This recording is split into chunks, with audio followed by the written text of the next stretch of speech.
Hey guys, we're back from break. When's the best time to sell? Now we're moving into more sellers from the buyers. Well, when can you get the most for your property? And here's the thing. People ask this question about time. We can't tell them that. We don't know. Honestly, I mean, we have to be honest, but the bottom line is we need to say, bottom line is when you get the most for your property is the best time to sell, right? How do we know when that is? Well, where are they heading? What's their motivation? Do they have grandkids and children that they want to be close to? That might be the best time to sell. And it's not always about dollars. And you need to, point that out to people. When do you want to get there? Are you upgrading or downsizing? What's your goal? Because if they're upgrading, again, it may not be as much about getting every penny out of it. If they're downsizing, they may really need every penny of it because they're trying to retire and try for a little more. It just depends. So it all depends on their situation and the location of the property, right? So be honest, if it's on an island here and it's a condo, you gotta know high season when snowbirds are here is the best time to sell. It's just when they're the most active.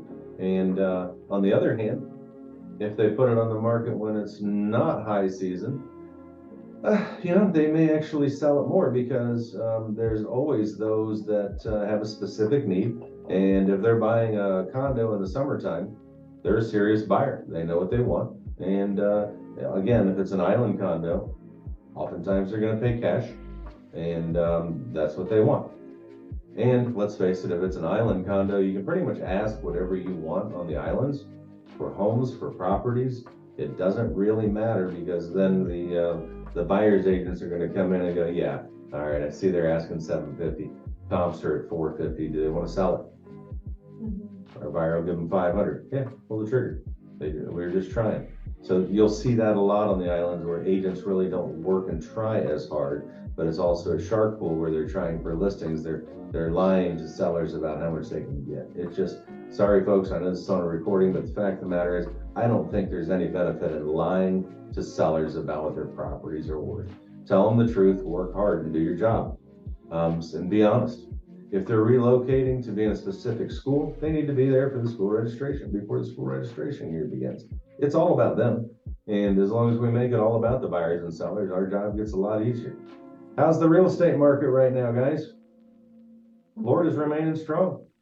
It's just bizarre. Yes, well, it's bizarre because of what we're seeing in the news, right? But if we just keep our heads down and work, we're still steadily selling. And buyers are buying, sellers are selling. Some northern states are seeing drops, high as 10%. I saw 9.8 yesterday. And you go, wow, okay, but Florida, our sales may have slowed a bit, but I think they've slowed a bit because we don't have as much inventory, but prices are staying high because it's supply and demand. So, what do I mean by supply and demand? Slowed a bit because we don't have the number of listings, because some people are in their homes still at 2.5 to 2.75% interest, and they're going to have to take a loan to get into their next home, and they don't want to pay the higher fees. That has narrowed our pool down a little bit, but everyone wants to live in Florida. I mean, who wouldn't? So serious buyers are always looking to buy their dream home, and now maybe the exact right answer to that question. Always know your current rates, average days on market, which ends up being the absorption rate, right? So when you're looking at an area, well, first of all, you need to know your rates for the day, which we already covered. You need to talk about average days on market. And you can try and make that about an entire market. I like to narrow it to the neighborhood when I'm talking to folks because it varies. If a home's on the water, like around us right now, there's only 11 houses on the market in all of the inlets, Riverdale, River Point, Hawks Island, and Belle Sol. 11 houses. And the ones that are on the market are priced pretty high. We're getting ready to list one in there as well, and it'll be 135. I've already got it signed. What should I do to get my home ready? Somebody's talking to you, and you're in an elevator. You're an agent? That's awesome. Hey, I'm thinking about selling my home. What should I do to get it ready? What do we talk about? Leah, what's Army? Well, we're attentive, resourceful, you got market experience, it's all about you. Yes, and that's the things that we stand for, and it's on our website. We have these things on the walls throughout our office because it's an opinion. We'll give you our opinion, but it's really about your opinion, and we're focused on your desires. So the reality of this is you need to let a professional agent like myself come over and have a quick tour of your home. I'll give you suggestions. I'll let you know what our buyers are looking for. Hey, my line to that one would be, hey, I'll even bring listing documents. If you do want to go ahead and get those signed, we can sign them, leave them undated. I'll put them in a file. This is not electronic. I'll put them in a file. And when you get the touch-up things done that we talked about, I'll send them over for your signature, or I'll send them over for your date initials, and we're off to the races. How's that sound? So, the first impression when a house hits the market's everything, right? It's huge. And so let's get it right. And I'll be honest with you regarding these people need to know. I'm going to be honest with you. If your house stinks, I'm going to tell you. If your house needs to be painted, I'll tell you. If it needs to be cleaned, I'm going to point it out. So don't be offended. Just know that I'm really looking at it from a buyer's perspective. And when I tell you these things, it's not offense. It's truly that I'm trying to help you get the most you can for your home. What do you do if the client just wants to sell it as is, just how it is? Well, then you do. So here's the deal. If you don't want to take in, and I'll get there, Okay. Because it's right here too, carpet replacement. Some people say, what if I don't want to replace it? Can I just put an allowance out there? Yeah, but an allowance isn't going to excite a buyer. It's just not. The way new carpet smells when a lady walks in specifically does. It's a huge difference. Even if they hate carpet, they want to put plank flooring. You can't deny the saleability of the smell of a new carpet. It's the funniest thing. And then they'll be going, I wish they'd have done an allowance, but man, I like this house. And it's like, okay, fine. If somebody wants to sell it as is, I'll tell them, hey, you can either listen to me and we'll price it here. You can not listen to me and we'll sell it as is, but your price now is here because you didn't want to do those things. Either way is okay. What's not okay is for somebody to walk into your home and have underwear get caught on their high heel. We've got to at least keep the floors clean and stuff like that. And I've had that happen, so I've actually told the guy that. You need to determine, all of us are different, right? So you can't present the way I do. I can't present the way Daphne does. None of us can present the way Joey does, or Chris. We're all different. Or Emil. I mean, he can reach out to other folks that we can't even speak the languages. So, well, same thing for Daphne. But it's just one of those things where we need to understand the people, who they are, what makes them tick, and then we know how to speak to them. Sometimes if we catch ourselves and we can tell that their faces are looking offended, we need to express again, no offense intended here. But you have a beautiful place, and this would just make it sell better. In my opinion, it's just an opinion. Sometimes you lose them, and it's like, okay, because then the fact of the matter is, we're going to sell the house anyway. You need to make that decision ahead of time. It's harder sometimes when you're newer agents and really want a listing terribly to just tell people, yeah, it's great. Wow, you've done a nice job, and you're looking at fur balls in the corner from their cats, and the house smells like cat urine. Okay, I'm not going to sell very easily. All right. So next, what should I disclose? I'm so glad you asked, right? Just be honest.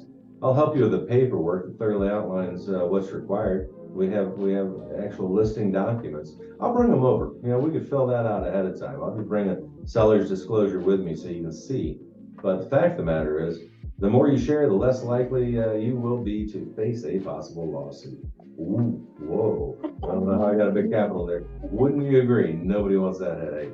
And the fact of the matter is, when people don't disclose things, it can lead to lawsuits. Yes, some people that buy a home, and it's really sad, especially on the low end, people don't tell them that the drains clog, they're cast iron, they belly under the house. And, when we use all the toilets at the same time, whoever's in the shower better watch their feet because it backs up into the shower. That's disgusting, but people sometimes don't tell. And this is not a buyer beware state. So they are open to lawsuit, and if the person's willing to take the time to sue them, they'll lose. Okay? If it's provable. Yeah. If it's provable. If it's something that is obvious for anybody to see when they walk in, there's no way there's a lawsuit to be had, right? So if there's mold on the ceiling, and it's a big stain, disclose that the roof's leaked and there's a ceiling stain, right? You don't need to say there's mold in the ceiling. It's obvious.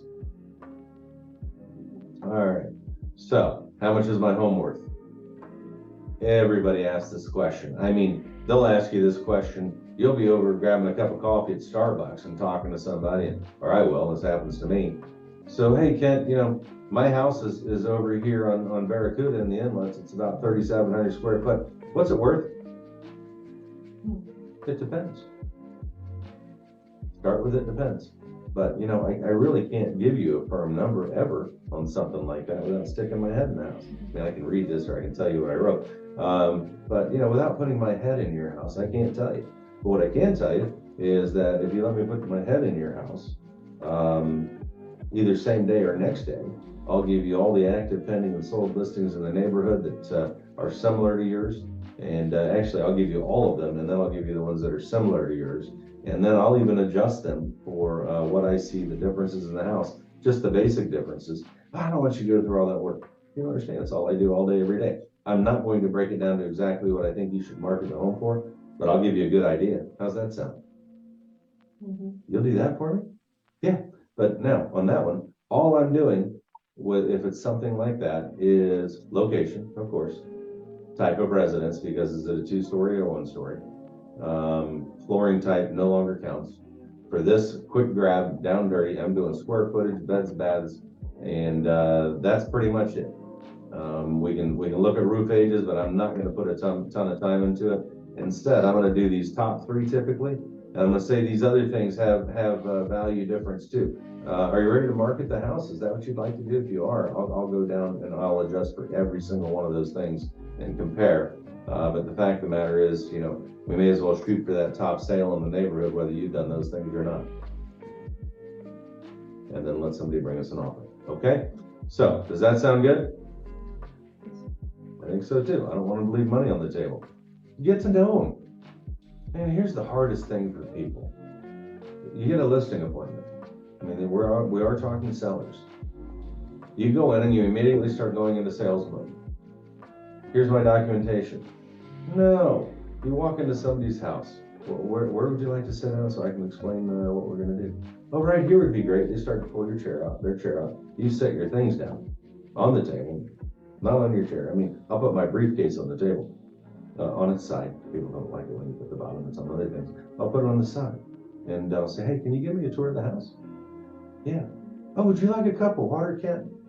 Love one. It's so hot outside, whether I'm thirsty or not, because they have now wanted to be a host or hostess for me. And when they want to be generous and entertain you, take the water, whether you want it or not. Yeah, I'm not thirsty. I just had one. Thanks. No, glass of water sounds great, please. And yeah, show me the house. What are your favorite parts of the house? Why'd you buy here? Where are you guys headed? How many kids do you have? I mean, make it about them. This is not brain surgery. The big thing, where are you headed?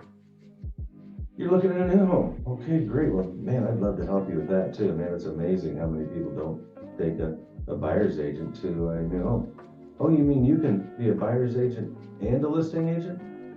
Well, sure, on this home for you, I'm your listing agent. If I take you to a home that you're going to buy, I'm your buyer's agent. It's a different hat. Same role, different hat. Or I don't know however you phrase that one. Same job, different hat. But anyhow, you have a chance to talk to them about it and work them through it. And then as you go down that trail, you're going to win their confidence. As you win their confidence, you'll get your listing agreement signed. Heck, I've had it where I'm going through that. And, then I'll say, hey, well, why don't we sit down and let's look at the comps of the neighborhood then? Because the other day I had a sweet gal that we sat there for over an hour on the lanai because she wanted to sit there and talk first. Okay. You need to understand that we have to give them permission to do that. Even if you've only got an hour and a half scheduled and they want to talk that long, guess what you need to do? hey, I only had an hour and a half scheduled, you're out there an hour already. So we're really probably not gonna have time to go over all the listing documents, but man, I've so enjoyed hanging out talking to you. How's your day tomorrow? May I come back? Oh, I'm so sorry, I thought, what are you apologizing for? I've had a ball getting to know you. This is what it's all about. I'm not just in it to sell a property, come on. And next thing you know, you're back, and when you come back the next day, it's, hey, how are you, Ken? It's so good to see you. Glad you made it. You're not a stranger anymore, and you'll get your documents signed. And or you can even say, hey, I can send all this stuff over electronically tonight, and then why don't we get together tomorrow anyway, and I'll review any questions you have. Okay? And at that point, here's the other natural. You're excited at first, right? That's one tone of voice. You get into documentation where they need your trust, you lower your voice. It's just a natural thing. It's calming. You want to bring that ease to people. And the way to do that is, and I do it naturally, but Mark has helped me break down, what do you do, Ken? I also slow down what I'm saying. My speed's not there. I force myself to just, now we have to get that relax mode on for them. Sometimes it's for us too, right? Because we're stoked. We're gonna get a nice listing. This is amazing. But you gotta get them to put their confidence and trust in you. Once you get there, you're getting your stuff signed. Great.